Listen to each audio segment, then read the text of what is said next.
Royal National Park, a name as fancy as it is vague.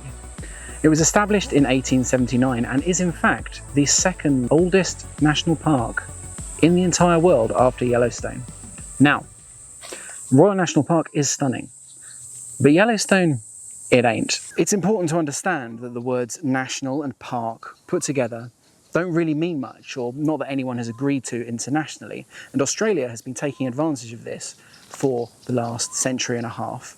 And by a recent estimate, there are 681 pieces of land in Australia that call themselves national parks. Compare that to the USA, which only has 63. And considering how enormous this continent of a country is, some of these national parks are teeny tiny. The Royal National Park itself is only 150 square kilometres, which is about a third of the size of the New Forest, one of England's smallest national parks. But you know what? That's big enough. I stuck to just the southern tip of the Royal National Park and my little English mind was suitably blown. So here I am for another biodiversion excursion on the edge of the Royal National Park, which is just a short train ride south of Sydney.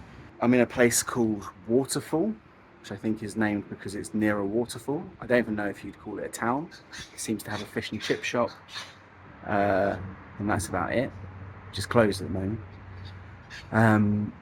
Yeah, so it's basically just a train station, and I'm waiting to be picked up by an Uber to drive me into the park, because it's just too far to get to the nice bits. I've got my big lens in my backpack, and I've got no kangaroo hide Barmer hat today, just this lovely little complimentary number from the FRDC, from a fish conference I was at recently. So I guess they're sponsoring this video, but they didn't agree to that. Anyway, keep waiting and then we'll see what we can see. Having ride-hailed my way past the boring bits at the start of the walk, like the absolutely shameless millennial that I am, I started my hike by going down the Moors track into some pretty thick bush. So here we are, straight in the bush. This national park is actually much bigger and looks way more wild than I thought it would when you look on the maps, but maps can be deceiving. Anyway, off we go. This opened up onto some classic Aussie coastal heathland. Now, for UK viewers, park your idea of what you think a heathland looks like and dream about what a heathland could be, because this place, we'd probably call it a national forest. Now, the guides said to go in spring to check out all the wildflowers that grow here. And I was here in November, but since this country has its seasons completely arseways, I was in luck. The wildflowers here were indeed very nice, perhaps too nice. My invasive species alarm was going off. Surely these plants are too attractive to be here naturally. They must have escaped from some Edwardian lady's garden 100 years ago. But no, everything I saw in this heathland was native to the eastern coast of Australia. Now it's time for my perennial disclaimer. I'm completely new here. Can you hear my accent? I'm not from New South Wales, I'm from England. I have no idea what any of these flowers are, but I do take photos and put them on the iNaturalist app, and then someone there tells me what they think they are. So if any of these IDs coming up are wrong, blame them. Now this is also the part of the video where I'm going to say a load of scientific names in a sultry voice, because as sexy as plants are, they can be even sexier. Mountain Devil, Lambertia formosa, Christmas Bells, Blandfordia nobilis, Hairy Fanflower, Scaevola ramosissima, Queen of the Bush, Pimelia linifolia, Narrow-leaved Trigger Plant, Stylidium lineare, Miterweed, Mitrasacme polymorpha, Tall Yellow-eyed Grass, Xyrus operculata, Daguerreotypha, Hakea terretifolia, Stiff Tea Tree, Leptospermum arachnoides. As I made my way beyond the heathland and along the coast track, some of the flowers were less full-blooded Aussies. I assume they've escaped from the gardens of the little holiday shack villages that are dotted along the coast here. Among the visitors were this blue pigroot, Cicerinchium micranthum. naturalised from Latin America, this prairie nymph, Herbertia laue. native to Texas and Louisiana, common lion's paw Leonotis leonuris. from South Africa, which was being enjoyed by these native horehound bugs. And this centauri, which I'm very used to seeing on the coast paths of England. But there were a few good-looking natives living next to the humans too, perhaps planted by the humans even. For example, this Zornia. Zornia ictiocarpa. And this Banks's violet. Viola Banksiae. Time to move on from all this chat about native and non-native flora before I come across as a full-blown flower fascist. I am, of course, a pretty immigrant myself. Actually, one more plant before we move on. This is a Banksia. Now, Banksias, like wattles and eucalyptus, are very much in the major league of Australian trees. Very famous. Of the 173 species of Banksia, only one of them doesn't only grow naturally in Australia. And this is an old Man Banksia, also known as a saw Banksia. Banksia serrata. Now, I've said the word Banksia a ton, so can you guess what this bird feasting on the Banksia is called? It is a little wattle bird. Yep, they don't actually know what name we've given them. Anthochaira cray. I'm not going to do it for the birds as well. And like all of its related honey-eater brethren, it uses a long, sort of brush-shaped tongue to get at the nectar inside these flowers. There are loads of birds chattering away in the bush in Royal National Park. Could I get any of them on camera? Not really, no. But some of the bigger ones did turn up. This laughing kookaburra, for example, was sitting up a tree in a car park. And I also saw my fourth species of cockatoo, the yellow-tailed black cockatoo, which you don't get up where I live in North Queensland. Up there, the black cockatoo's tails are red. And this white-bellied sea eagle could be seen soaring off the cliffs in Royal National Park. It can be found all the way around the coast of Australia, and it really puts the into aquatic predator. It loves fish and turtles and even sea snakes, but it'll also eat mammals and reptiles. And it can take down prey as large as a swan. But it's not proud. It will also beachcomb for carrion and bully meals out of the mouths of smaller birds. Soar high, you wet-taloned terror. And talking of dead things on the beach, now we reach a sad part of the hike. As I was making my way across the beautiful sands of Garry Beach, I noticed a small, feathery, sandy mound, and then another, and then another, and then another. All birds, all dead, maybe 200 or so on this beach.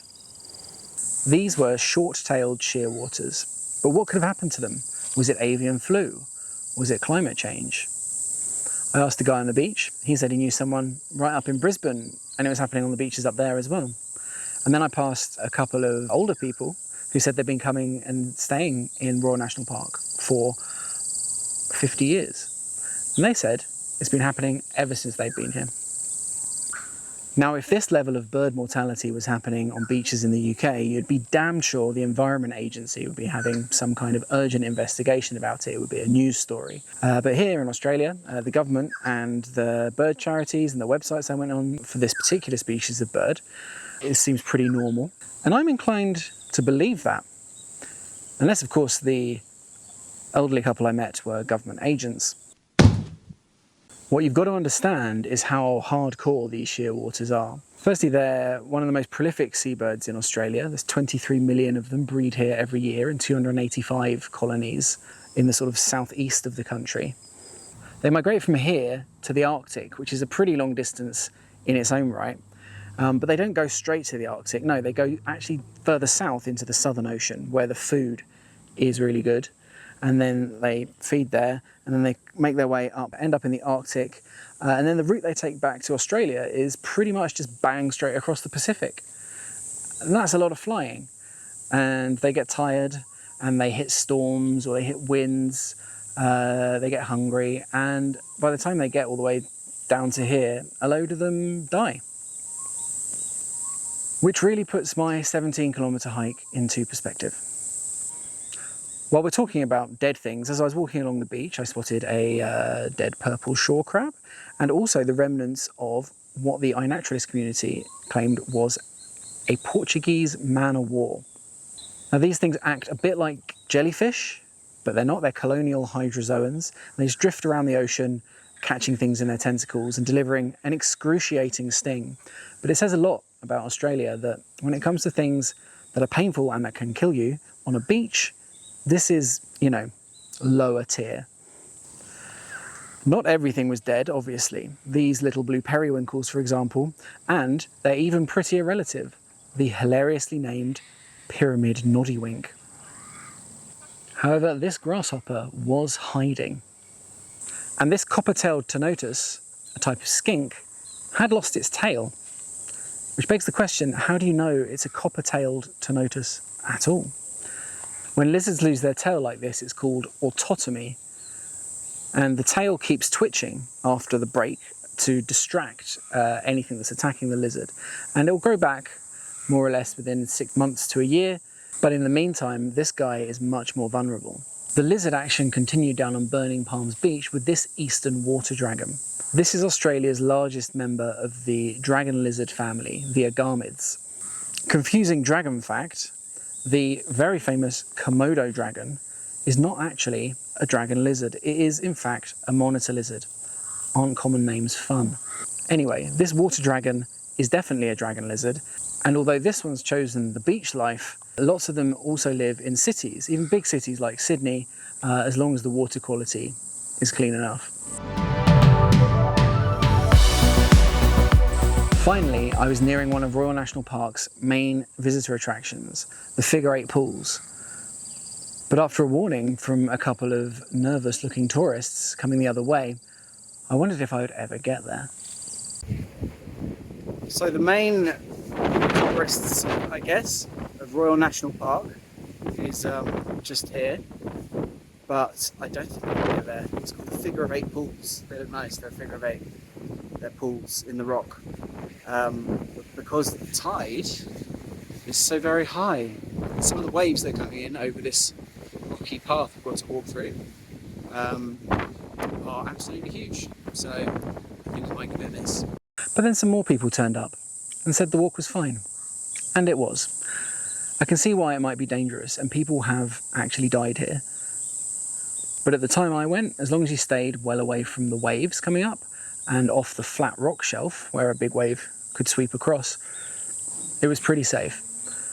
If I was coming again, I would definitely check the tide times to see whether it was low or high tide, not least because these figure-8 pools, you can't really see them when the tide's in because they're underwater. Anyway, they're really nice pools. I've never seen anything quite like them, and one of them has been formed into a figure-8 shape, which is what gives the site its name.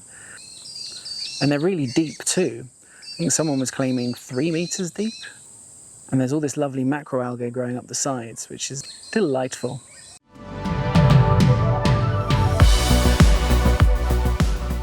The walk out of the park was up a very steep hill and then through some very samey woodlands for about an hour and a half.